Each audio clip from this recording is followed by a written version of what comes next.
সুলাইমান পয়গম্বর বলল, কি ব্যাপার?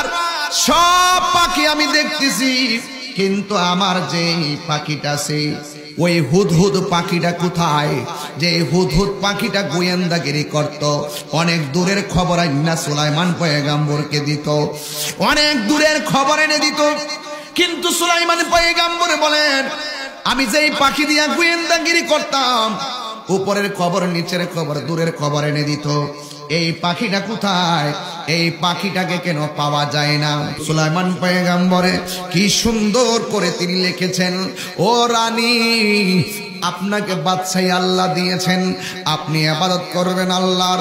যদি আল্লাহর ইবাদত না করেন, মনে রাখবেন এই দুনিয়ার কোনো কিছুই আপনার সঙ্গে যাবে না। আপনাকে আমার রবের দরবারে জবাব দিতে হবে। চন্দ্রের সেজদা চলবে না, মূর্তির সেজদা চলবে না, পাথরের সেজদা চলবে না, সূর্যের সেজদা চলবে না। এই জমিনে সেজদা হবে একজনের, যিনি আমারে বানাইছে, আপনারে বানাইছে। জবানটা খুলে বলেন তিনি।